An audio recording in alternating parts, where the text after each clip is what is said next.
All right, we are live now.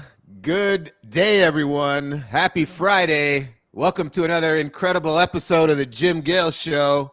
It's Matthew Britt coming at you from Ontario, Canada. Excited to be here, as always, my good friend and business partner, Mr. Gale. Good to see you, my friend. How are you today? Hey, doing fantastic, Matthew. I just got done with an interview with Michael Yawn, an incredible war correspondent, a Green Beret.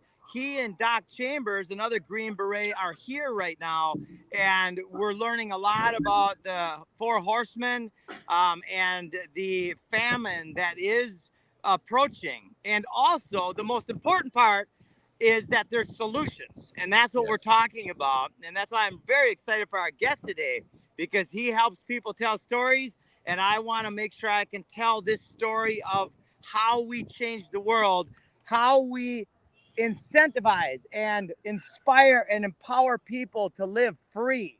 So great to see you on the show today, Majeed. Jim, where in the world is that beautiful banana plantation you're at? I'm in a food forest. I'm in Central Florida, where we're completely off grid. We produce all of the food, water, and energy needs on site. And we're all about no more force and violence. Beautiful. Yeah.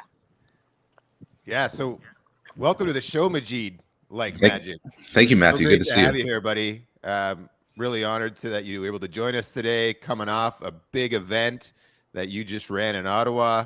So first off, why don't you just let everybody know a little bit about who you are, what you do, and let's have some fun in this conversation.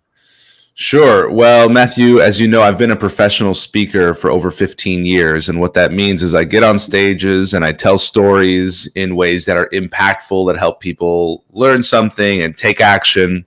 And I've been teaching other people to do that for the last 6 years. And I've been focusing on entrepreneurs who want to make an impact in the world in health and wellness, in making the world a better place. And the way I support them in doing that is helping them learn how to effectively tell their story as a human and their journey, what has turned them into the expert that they are now. My company is called Expert Speaker. And also telling the story of the company. You know, every company that's ever started was first an idea. And you may be able to bring us back to the moment of that idea. And that moment might have some of your core values baked into that idea. And every story has a beginning and a middle and an end. And we're in the middle of the story right now. And so what's the origin of the story? How did it start?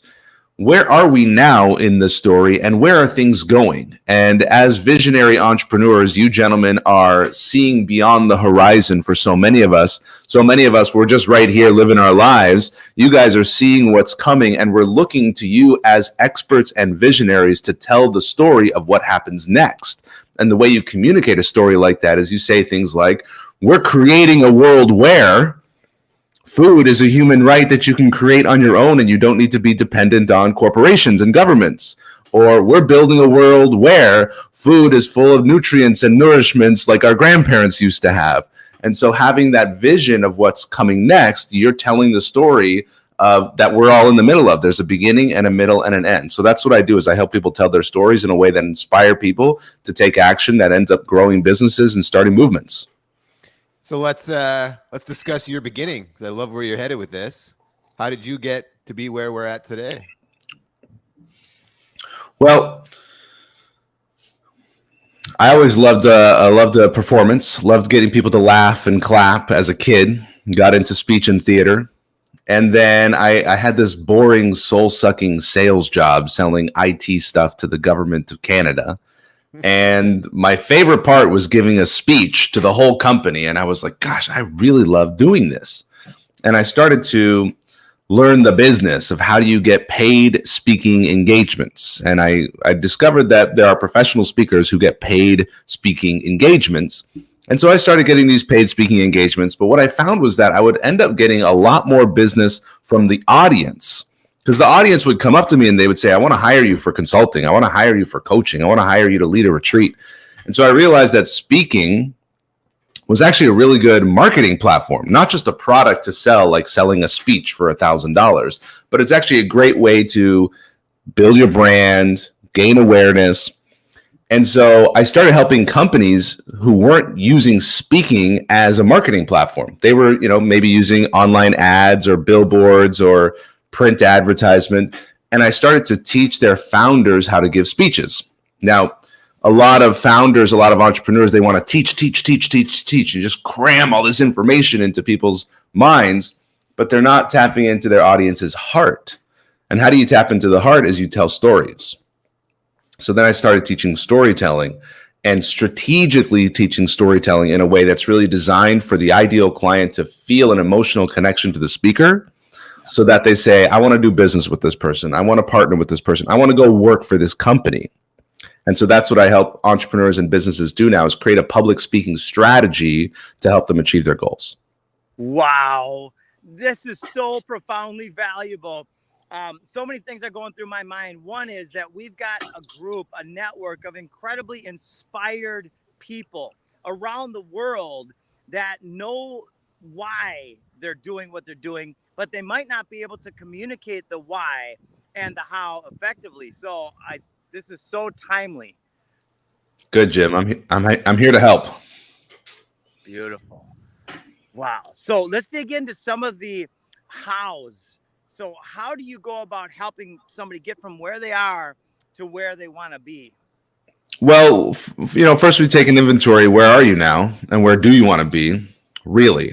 I mean, really. And, I believe that you can see into your future if you choose to look. And I believe that you can even tap into and access that future version of you who has already done all the things that you're wanting to do, and really connect with them and ask for some guidance to your own future self. The tactic of delivering a message that taps into people's emotions, the way we find that story is I ask the question, where were you exactly the moment you knew? So for example, Jim, the moment you knew that Food Forest is going to be a huge thing and you're going to start this company, let me ask you, Jim, where were you exactly? I was in Costa Rica. It was 2007. And I had just finished watching the show Zeitgeist. I had learned permaculture, and I had my first two daughters. And I recognized at that moment that the world was unsustainable, that our whole system was radically unsustainable. And I dedicated my life to changing that to the best of my ability. Okay, and now this next question you're going to maybe find a little strange, but it helps me get right into the moment. So, Jim, were you sitting or standing? I was sitting. Awesome. NLP, I love this. I was sitting at my desk. There was a red paint on the wall. The computer's in front of me, and I was sitting in awe and kind of in a feeling of bewilderment. My mind was racing. I was experiencing cognitive dissonance to the max. My body, I could feel my aura like I could never feel it before. Okay. So because we now can really tap into that moment, you were sitting there, you see the red painting, you had your two daughters, you're watching Zeitgeist, and you can even go into feel how you were feeling. And so when you tell that story, it will start with the words something like, I'll never forget the day. Yeah. There I was in Costa Rica, watching this video called Zeitgeist. And so you tell the story, and you can even tell it in present tense. I remember clearly I was sitting on my couch. I'm sitting there and I'm looking at this video, and I remember I'm thinking to myself, and see, it's in present tense now. Yeah. And because the reason why we want to sort of relive this moment that I call a turning point moment, yeah, is because your audience is having their turning point moment right now as they're watching you. Years later, they're going to say, I was watching this video online, and there was a guy on his phone in Florida talking about permaculture. That's when it clicked for me. Yeah. So we're reliving our turning point moment because we're creating the turning point moment for our audience at the same time. Love it.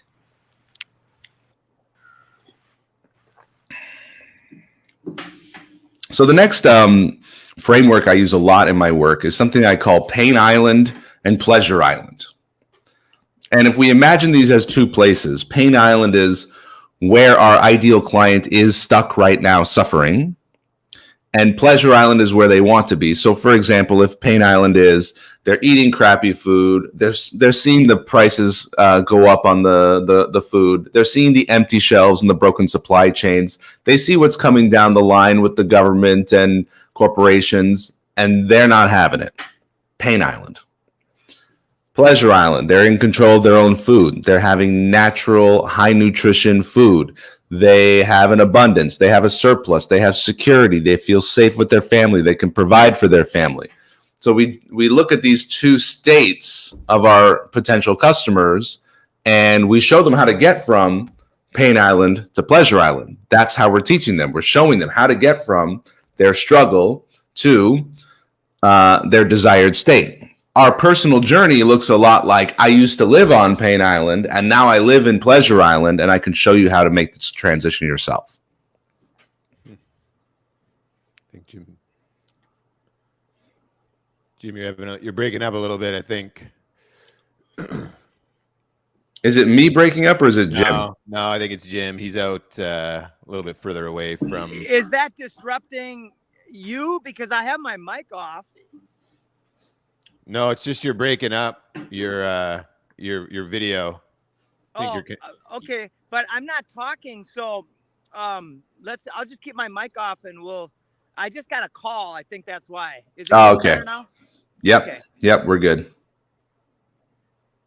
Yeah, we're good. You're coming back. So moving people from Pain Island to Pleasure Island, I like how you use the illustrations, because it gives people the ability to picture what you're talking about in their head.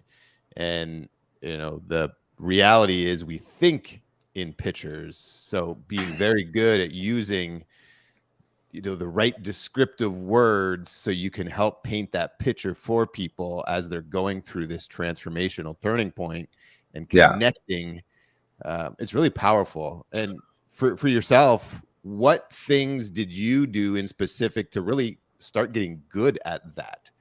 Right? Were you kind of gifted naturally in the beginning with the power of words and you could tell stories really well, or was this a learned skill for you? Well, I learned how to get people to like me because I moved schools every single year until high school. I was moving all around all the time. And so I developed this skill of being likable or figuring out how to get people to like me. And that came through telling jokes and doing magic tricks and performing and getting people to laugh, theater, speech team. And as I chose it as my craft, I started to pay attention to masters. And some of the most gifted speakers are preachers and priests, because they're telling stories. Because religions discovered long ago that the most effective technology in transferring knowledge is the story. That's the function of religion, is to transfer the knowledge from generation to generation. And it's delivered through stories. In fact, if you go to a church and you look at the stained glass behind the preacher, it's a bunch of panels. And each one of those panels is a picture. And each one of those pictures captures a story. So you can point to the panel and say, let me tell you the story of Jacob and the lamb. So I would pay attention to how people do things. When you were talking about we see in pictures, it reminded me how I like to teach the Pain Island and Pleasure Island metaphor when I have a room full of people. I say, everybody stand up from your chair, because people are more engaged when they're moving. And I say, everybody go over to this wall and put your hand on that wall. And I say, let's imagine that this wall that you're touching is Pain Island. And then I say, all right, now everybody walk to the other side of the room, put your hand on the other side of the wall. Let's imagine that is Pleasure Island. Okay. Now let's go back to Pain Island and let's talk about the journey. And so we're moving people and we're associating to touch and movement. It's very potent. In fact, I remember 10 years ago, must be at least 10 years ago now, I was learning, this guy wanted to explain how human technology change has accelerated. And so he goes like this. He goes to one side of the room and he puts his hand on the side of the room. He says, imagine this is like the first human. Okay, this is like the day that cavemen became called like humans. regular modern man. There was one generation and then a next generation, and he starts slowly walking across the room talking about next generation and next generation. And he's like, the technology was basically the same. You would be born and you would die, and basically the same. And he kept going across the room. He's halfway across the room now. And then he's like, and then they discovered fire. Halfway across the room. And then it's the same, and it's the same, and it's the same, and it's the same. And then they discovered iron and metal. And he's practically all the way at the other side of the room now. So he's got like 2 feet left to the other wall, and the other wall is like where we are today. And then he shows, and here's where we had the printer press, and here's where we had Morse code, and here's where we invented the telephone, and here's where we invented internet and TV and email. And he's like right by the wall, and here's where he invented the cell phone. And so he's physically shown me, by using the room as the metaphor of the timeline of humanity. And that was 10 years ago, and I'll never forget it for the rest of my life. So if you think about how you tell stories, ask yourself, how can I explain this in a way that people can understand it through metaphor, through story, but how can I show it in a way that they'll never forget it for the rest of their life? That is so relevant to what we're doing. So when I started growing food and putting all these different systems together based on the permaculture principles, right? Learning from my teachers. And when I talk about it, people get excited. When I'd send them a video, people would get really excited. When they stood here, they would start crying. And then they would go home and do it. So what you're saying is absolutely my experience to the max. That experience part has now completely transformed our business as well, right? We spent the first 18 months, maybe a little bit less, 16 months, really just talking to people and trying to educate them through our words, through the phone or through a video chat or that kind of thing. But then we started bringing people to Galt's Landing and giving them that experience.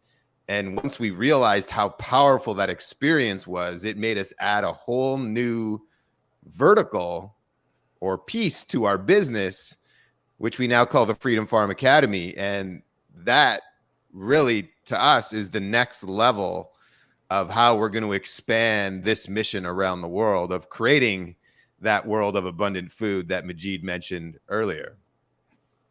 Well, Matthew, that reminds me of one of our favorite entrepreneurs. I'm not sure if you know him, Dr. Bruce M. Firestone here in Ottawa, a brilliant entrepreneur, real estate developer, educator. And he shares a story about how a straw bale construction company had a negative cost of construction. So there's this method of building homes with straw bales that's very environmentally friendly, eco-friendly, passive solar, all the good stuff. And they would build homes with a negative construction cost. And the way they would do it is, instead of hiring a labor crew to build the home, they would sell a course that teaches how to build a straw bale home. And when you sign up to the course, they would get something like 20 students. And I forget what the price was, but it was pretty reasonable. And to take the course, you would build a house. And so they're essentially having people pay to build their house. So what reminded me of that is, what you're offering is very valuable in terms of an experience, in terms of knowledge, that you can sell the experience of people coming down and converting those students into customers and evangelists. Yes. Yes. Oh, that's so cool. So we're building a school. And by the way, Matthew, is that the same Firestone that we're collaborating with? Correct. Yeah. Okay. Awesome. So we're building a school, a one-room school. We're working with an earth builder for the school under exactly those parameters. And it's so exciting to see what you're talking about coming to fruition. So what do you think? I'm just curious if you want to get into this or not, you just let us know. What do you think is going on in the world right now? And how can these services that you're providing change that? Well, as I mentioned with the metaphor of the change of technology, Now we have the internet. Now we have the cell phone. I've personally gone from, it took me 15 years to get 3,000 email subscribers. And in the last 6 months, I've had 350,000 new subscribers to TikTok, which means I took my last 15 years results and I reproduced it every 6 hours. So we're in a moment of incomprehensible growth. And I think 2023 is the year of artificial intelligence. Yeah. It's hard to really comprehend how impactful that is on humanity. And old systems are crumbling and new systems are being created. And in times of chaos, we look for leaders. And since we all have international broadcast studios in our pocket now, we can all be leaders. So also in times of fear, people's brains don't work as well. So there's a lot of chaos, there's a lot of fear, and simple messages like stay home, stay safe, get the thing that might get our stream cut off if I say the word. Is a very simple instruction to follow. So if you have a message that's not the same simple instruction to follow, yours needs to be just as simply stated. Yeah. So food forest and food abundance and food security, it needs to be told in a story that's really simple to understand. Yeah. And throughout history, we've used stories to pass on knowledge, and there are frameworks that exist for us. Like there's a bad guy and there's a hero. And when we tell stories where the listener is the hero and we can understand the bad guy, it's an easily understood story. So we need to tell stories that are easily understood, that make our listener the hero. There's also a lot of division in the world right now from what I've seen in my perception. And labels are created. Like if you don't get a vaccine, you're called an anti-vaxxer. So you're labeled that's a label, right? So we can also create other labels, like humans and people who like good food.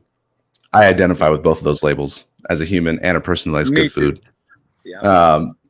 So we get to use the same tools that are being used by the people who are doing what they're supposed to do, which is to control people and lead people.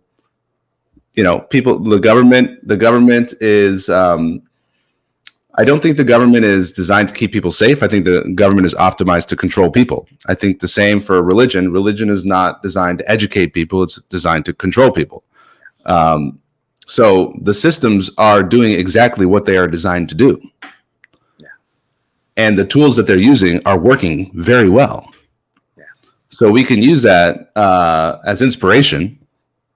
Simple message, simple story, lead the people, make a bad guy, make a good guy, keep it simple, and guide people. So, we all had some difficult choices to make in the last few years, and we got to ask ourselves, who am I now, and what do I stand for?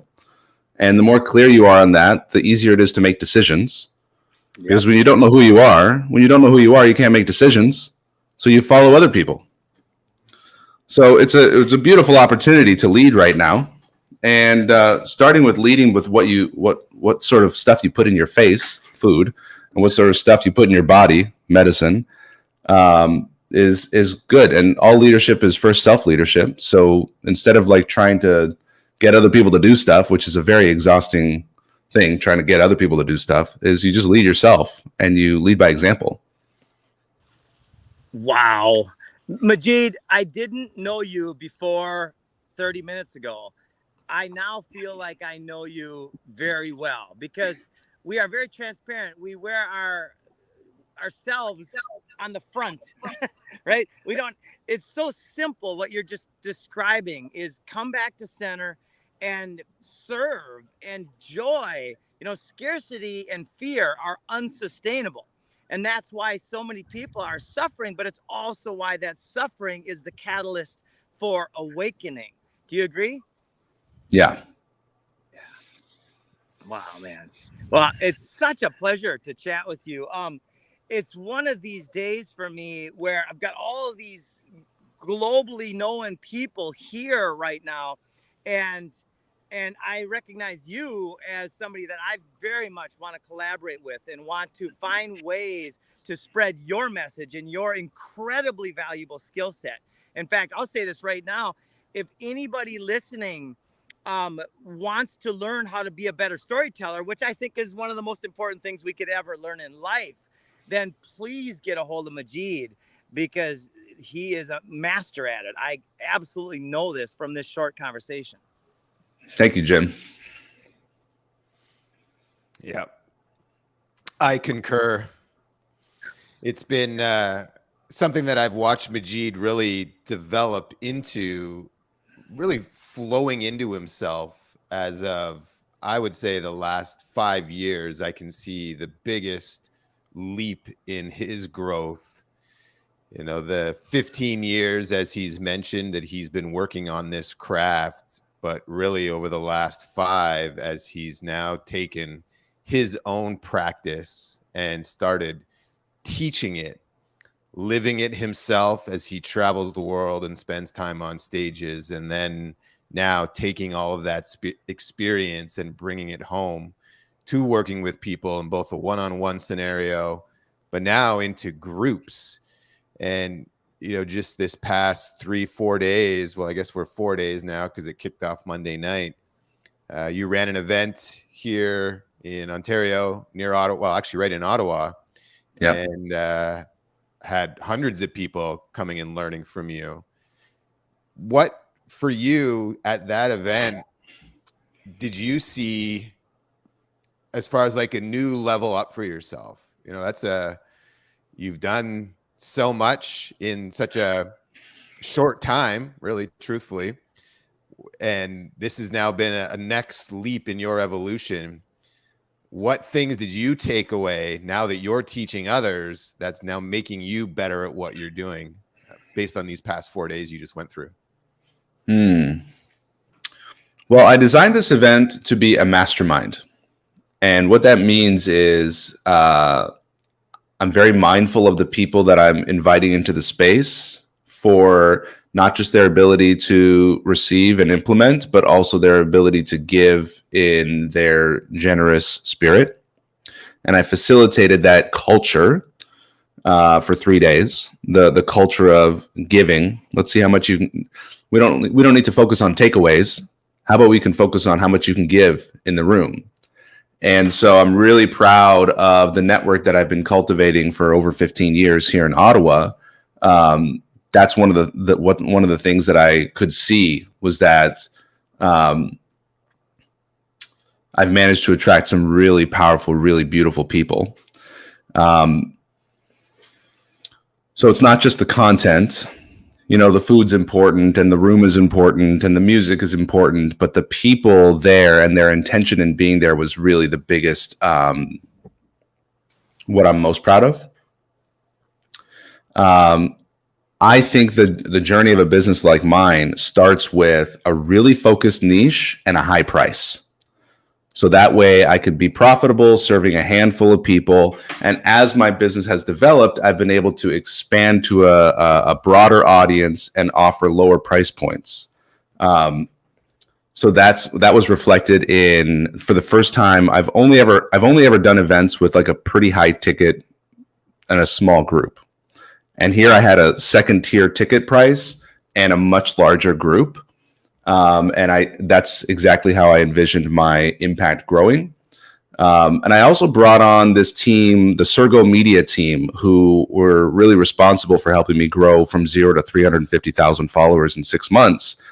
And I had every one of my premium clients sit down in front of a camera with them and produce 10 videos. So they're now, as we speak, editing 200 videos that I fully believe are going to hit hundreds of millions of people.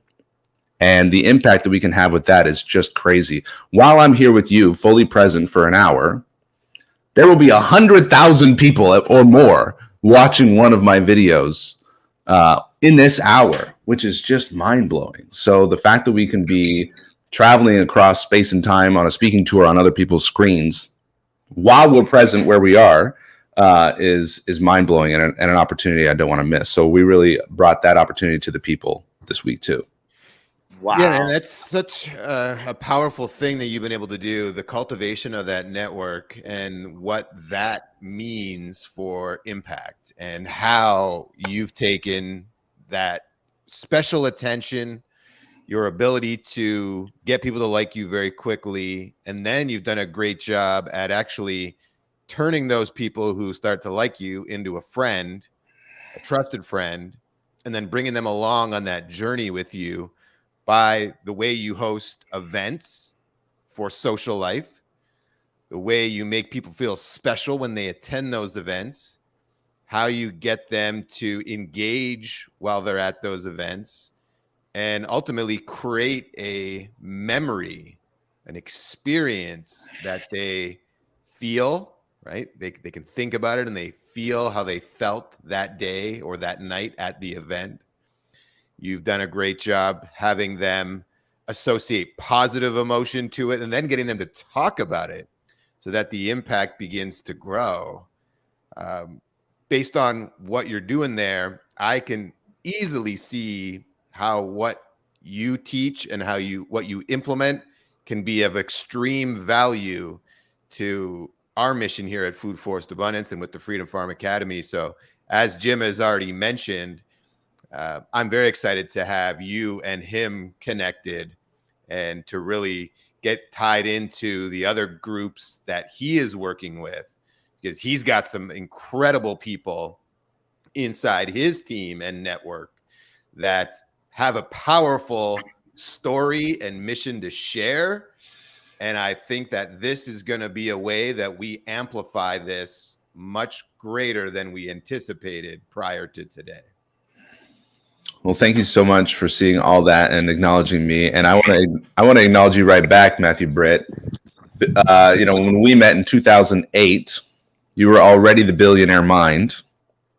You inspired me with all of the growth that you created with the health products that you were helping to promote through healthy living, through solar. And you were such an inspiration for me during our pandemic here in Canada.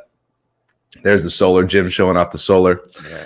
And I'm loving seeing you in this role that I know is so aligned to you as you're raising children on your farm and leading people all around the world in creating freedom and abundance and sustainability. So you're such a beacon in our community too. And I'm really inspired by you all the time, Matthew. So thank you. Right back at you.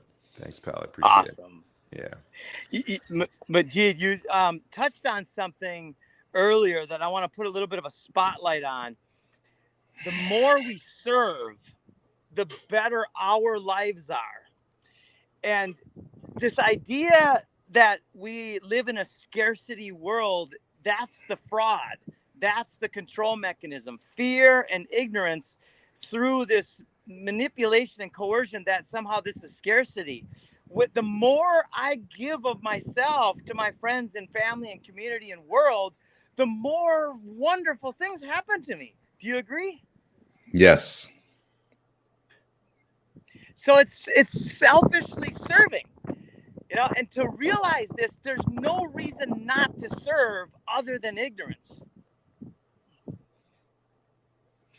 Well, I think people who don't serve have the fear that they have a scarce amount of energy, time, and resource that they need to dedicate to whatever it is they think they have to do. So they don't have the time or the energy to serve. It's because they haven't tapped into this abundance that you've discovered, that service creates all sorts of flow in every direction, and that you don't need to be a retired billionaire to start serving.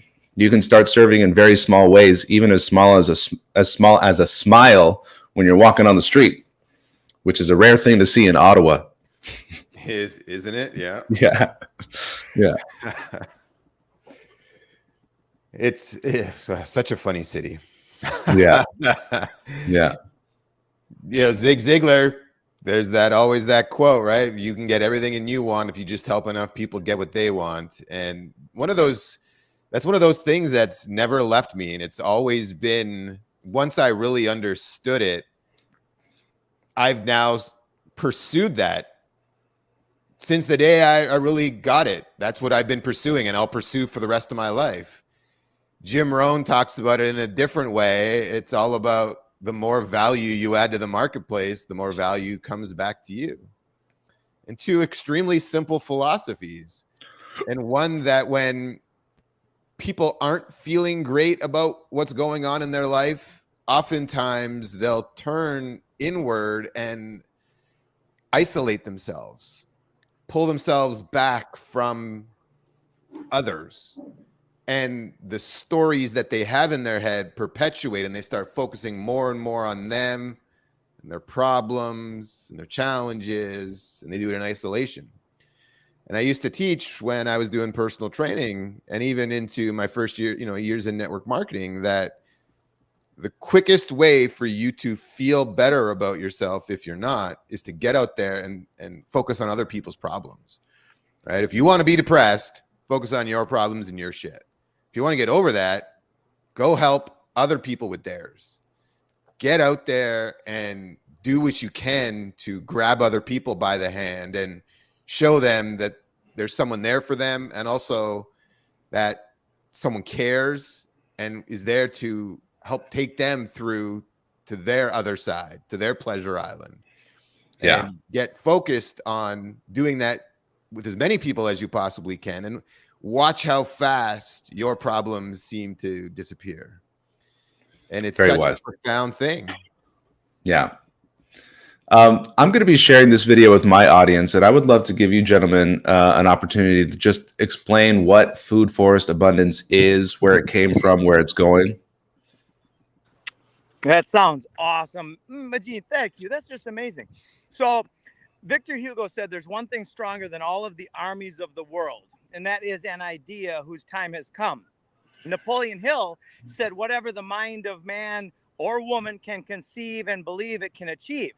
When you put those two together, then the next logical thought is, let's go for it. What can I conceive and believe? I can conceive and believe that we are going to usher in the golden age, that we are going to usher in the Garden of Eden everywhere. So then the next logical step for that is how, right? Well, here's how. When we simply grow food instead of lawns. In a normal HOA community, this would all be grass. Grass is a liability. There's 44 million acres of grass in the United States alone. When we transition half of our lawns into perennial edible landscapes that take less maintenance than a lawn. The most maintenance that we have in this area is to mow the lawn on the edge of it. When we do that, we take back our health, we take back our freedom. And in the last, in 22 months, we've went from 3 people to about 1,700. We are now in 45 countries and 49 U.S. states helping people to be free. And it starts at home, in the heart and the mind and in the landscape. And then this is a Freedom Farm Academy that we're building where we invite people. And Majeed, I'd be so honored if you would come visit us here at our off-grid community in Galt's Landing, and we can share some of the abundance. It's gold. So that's what we want to do. That's how we take back our power. And I would love to collaborate with you on multiple levels on this. I love that. So what I loved about that is we didn't hear about the evil government. We didn't hear about the impending famine. Those things might be effective if we must use fear as a motivator. But we just used, you just used like grass is a liability and gardens make food. Turn your grass into a garden. And you can communicate that really easily with one picture, like a grassy front yard, and maybe a lawnmower, or a garden front yard and a basket full of fruit. Which one would you rather have? Yeah, and in the lawnmower side, you're holding a box from a grocery store or something like that, right? And then flip it around the other side, you got your basket of food. Yeah. So I remember there was a marketer who built a company, and it was sort of like his pitch was, "This is the death of eBay." And what he did was he organized a funeral parade, and he carried a casket, and he had this funeral going down this main street of whatever city he was in, and all the newspapers came out, and it's like, they're holding a funeral for eBay. eBay's dying, and that's the PR angle for this guy's company. And so as I'm thinking in those sort of like stunt marketing kind of metaphorical ways for you, I was imagining a bonfire of lawnmowers. Or like you're crunching a bunch of lawnmowers at the landfill. It's like, you don't need lawnmowers anymore because we're turning your land into a garden, not a lawn that needs maintenance. Love it. Cool. Great work, gentlemen. I'm very inspired. I'm looking forward to making it to Gulf Landing, Florida, off grid, and enjoying a fresh peach with you. Oh, that sounds great. And it's John Galt from Atlas Shrugged. So it's Galt's Landing. And we have a private 430-acre lake that we're on. We've got the only dock on the lake. There's a runway on our East Coast, which we will be using here in the future. World leaders are coming here now to learn about freedom. And I consider you one of the world leaders. I'm so inspired by your knowledge and how we can change the world together by bringing light and joy and love and abundance to everybody. Thank you, Jim. You too. And for anyone in our audience who has not heard of Ayn Rand and the book Atlas Shrugged, which is where Galt's Landing is named after, a gentleman in that book, he's kind of an enigma in the story. His name is John Galt, and that is what Galt's Landing is named after. And the book Atlas Shrugged, if you were to actually go into, DuckDuckGo or Brave or even Google and search for the recommendations of top entrepreneurs or the world's most successful people and look at their top 10 lists, Atlas Shrugged is one of those books that appears on many people's top 10 recommended reading lists. And it's an incredible story. It's a long one. It's like 1,200 pages, written in the 50s, I believe. And 1957. And an incredible book on philosophy and industrialism and actually freedom. And a book that's highly recommended. So if you've never heard or read that book, check it out. Atlas Shrugged. Really awesome. Yeah. Atlas Shrugged. Awesome, All right. guys. So Well, we thank you. are, Jim, anything else you want to add to this conversation? I know you got a lot going on at Galt's Landing today. It's one of those amazing days. They seem to be stacking up, as Majeed and as you and Matthew know. I just want to say thank you again. And I'm very much looking forward to giving you a hug.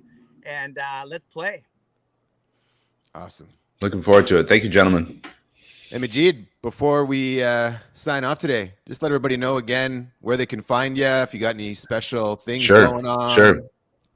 So Expert Speaker on TikTok, expertspeaker.com. You can book a strategy call with me if you'd like to explore working with me. I help clients build their personal brand and land more speaking opportunities to grow their business. You can go to expertspeaker.com/apply for that. I'm also giving away my book for free at expertspeakerbook.com. And that shows the 5-step process to land speaking engagements and drive sales. So it's Expert Speaker, 5 Steps to Grow Your Business is the book. You can get it on Amazon in print, or you can get it PDF for free instantly at expertspeakerbook.com. Outstanding. Well, Majeed, like magic, so great to have you on the Jim Gale Show today.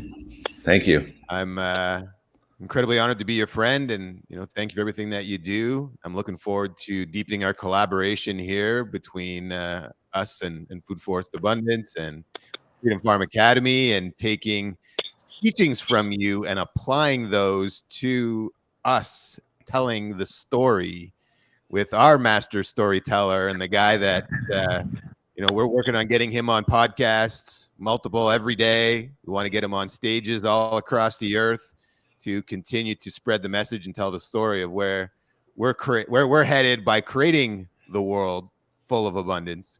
Mm-hmm. So the future is abundant and very bright as we go through this transition. Jim and I both intend very much to be leaders and are joyfully taking on that role to inspire others to take action on creating this better way. So thank you so much for joining us on the Jim Gale Show today, Majeed, and let's have a kick-ass day, everybody. All right, you too. Ciao for now. Thanks, brother. Thank you.